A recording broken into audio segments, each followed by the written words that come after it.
रंजीत जी, चूंकि राहुल गांधी जी ने आज ही ट्वीट किया, आप कह रही थी कि हंसी का टॉपिक नहीं है, लेकिन उनका ट्वीट है, पढ़ रही हूं। महंगाई से जूझती जनता के लिए गब्बर की रेसिपी, कम बनाओ कम खाओ, जुमलों के तड़कों से भूख मिटाओ।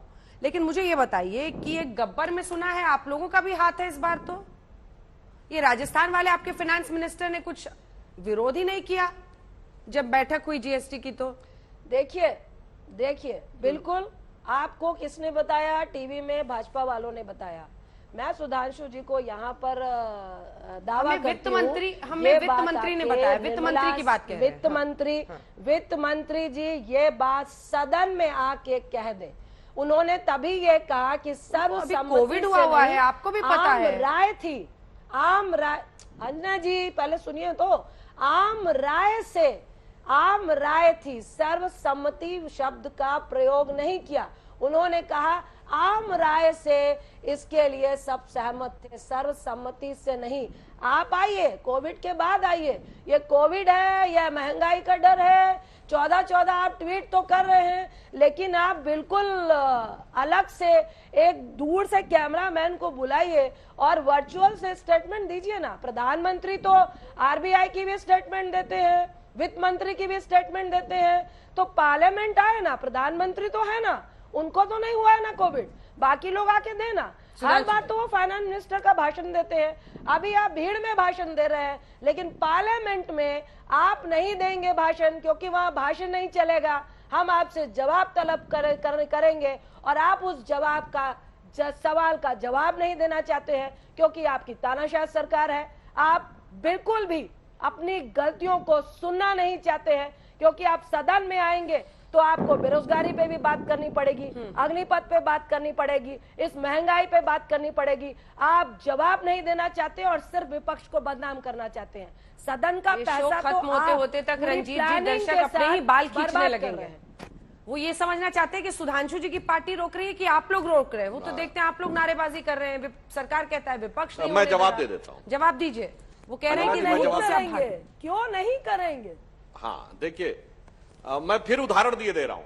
अभी देखिए, दूध का दूध, पानी का पानी और पैकेट दूध और पैकेट दही का भी पूरी पानी हो गया सुधांशु जी। पिछला सत्र, हाँ बिल्कुल, अरे नहीं बता रहा हूं, अभी नीर क्षीर विवेक करने की क्षमता भगवान ने दे रखी है। देखिए क्या है कि पिछला सत्र वित्तीय फाइनेंस बिल के ऊपर था, ठीक, बजट सत्र था। हाँ। अब बताइए, बजट सत्र में इन लोगों ने इसलिए इंस्टॉल किया संसद को, कहा कि अर्थव्यवस्था पे चर्चा होनी चाहिए, महंगाई पे चर्चा होनी चाहिए। अरे भाई, हमारे सामने सभापति महोदय ने, उपराष्ट्रपति ने एक नहीं कई बार कहा, भाई बजट सत्र है, बजट पर ही तो चर्चा हो रही है, आपको जो बोलना हो अर्थव्यवस्था पे बोलिएगा, आपको जो अलॉटेड टाइम है आप उसमें पूरा महंगाई पर ही बोल दीजिएगा, क्योंकि बजट पर महंगाई पे बोलना अलाउड है ना।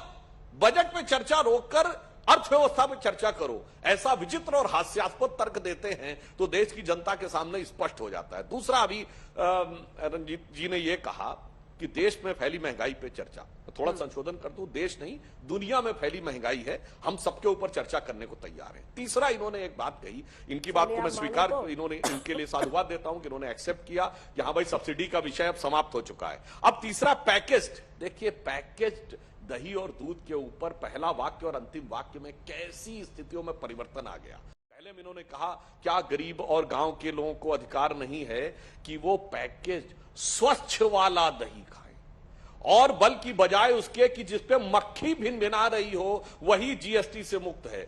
कितना महत्वपूर्ण वक्तव्य दिया है कांग्रेस ने, यानी सारे हमारे ग्वाल वाले जो कि दूध और दही ओप पे बेचते हैं, और गौ माता का दूध और दही पूरे ग्रामीण क्षेत्रों में सहजता से उपलब्ध होता है, वो तो हो गया मक्खी वाला।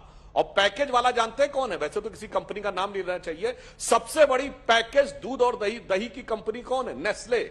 और रंजीता जी, आपको शायद पता हो या ना पता हो, तो आपके सुलभ संज्ञान के लिए बता देता हूं, भारत में जानते हैं कब से काम कर रही है? जवाहरलाल नेहरू के जमाने से 57 में उन्होंने पंजाब में अपनी खोली थी फैक्ट्री। तो दुनिया की सबसे बड़ी उद्योगपति कंपनी, जो इतनी बड़ी है कि अंबानी अडानी तक से को खरीद ले, उसके पक्ष में क्या तर्क दिया जा रहा है। और ग्रामीण क्षेत्र के ग्वाल वालों का दूध और दही तो मक्खी वाला हो गया, इसलिए उसको एग्जेम्प्ट कर दिया। हमने तो हकीकत में यह किया कि जो पैसे वाले को, जो एक एज मिल रहा था उस ग्रामीण वाले से, वो एज समाप्त किया। अब बराबरी की बात है, अन्यथा उसको उतनी सुविधा मिल रही थी एक बड़ी कंपनी वाले को, बड़ी मल्टीनेशनल वाले को, जितना बेचारे गांव के ग्वाल वाले को, हमने उसको समाप्त करके बराबर की स्थिति दी है। तो हकीकत में न्याय हमने किया है और वितंडवाद आपने उत्पन्न किया। तो माननीय सांसद जी, ये सब टीवी पे ही समझाइएगा या संसद में बहस देखेंगे हम लोग? हम इसीलिए तो कह रहे हैं संसद में तो ये सब फैक्ट आ जाएगा और संसद में रिटर्न में होता है। एक और समस्या होती है, संसद में कोई व्यक्ति रिटर्न स्टेटमेंट दे सकता है, उससे आप बाएं दाएं नहीं हो सकते। विशेषाधिकार हनन का प्रस्ताव आ सकता है झूठ बोलने पे। यहाँ पे मीडिया में कुछ भी बोल दीजिए। सुधांशु जी, रंजीत मैं बोलूं? सुधांशु जी, आप नेस्ले से नीचे नहीं उतर रहे हैं। सुधा भी है, वेरका भी है। मैंने बोला लोकल लोकल लोकल कॉर्पोरेट, जो कॉर्पोरेटिव संस्था होती है, वो सुधा से भी नीचे लोकल नाम देके एक दो लोकल नाम तो बता दीजिए। आप नेस्ले से नीचे नहीं उतर रहे। हम बोले बिना ब्रांड के लोकल मूढ़ी जो बेचता है ना, गरीब आदमी, मजदूर आदमी, आप उस पे 5% जीएसटी लगा रहे हैं। हम उसकी बात कर रहे हैं, नेस्ले की बात नहीं कर रहे हैं। फिर आप उस मुद्दे को डाइवर्ट कर रहे हैं। आप नेस्ले के अलावा 2-4 कंपनियां तो बताइए। आप तो सुधा को भी भूल गए, जो बिहार में सुधा का दही बिकता है, उसके नीचे भी 2-4 लोकल कंपनियां हैं जो बेचारे दही बना के 2 पंचायत 3 पंचायत में बेच के वो अपना थोड़ा 2 रुपए बनाती है। आपने एमएसएमई जो लघु उद्योग थे 60 लाख तो ऑलरेडी बंद कर दिए हैं। और कितने ये 5% लगा के जो लेबर क्लास के लोग, जो पंचायत का मुखिया क्लास का लोग, उसका बेटा अगर 20 लोग मिलकर बिजनेस कर रहे हैं, आप तो उनके बिजनेस को ठप कर रहे हो। आप तो उनको बंद करा रहे हो ताकि नेस्ले का ज्यादा बिके, ताकि लोकल पैकेजिंग बिके नहीं।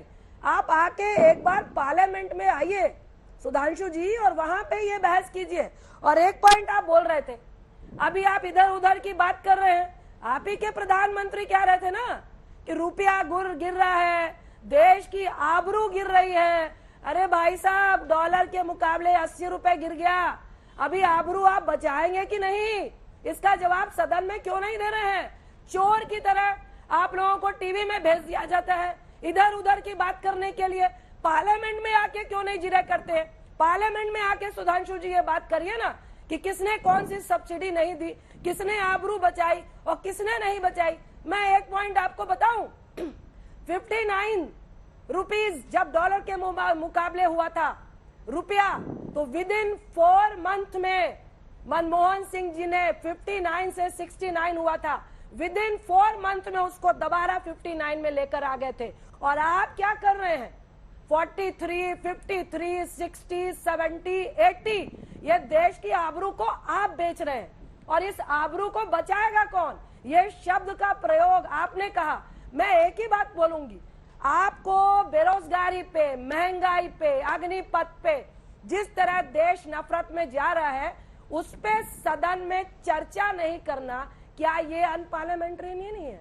यह असंसदीय नहीं है कि प्रधानमंत्री बड़ी बड़ी बिल्डिंग तो बना रहे हैं सदन की, लेकिन उस लोकतंत्र की सबसे बड़ी पंचायत की सम्मान नहीं रख रहे हैं, अंदर नहीं आ रहे हैं। हम सब काहे का सांसद बन के गए हैं?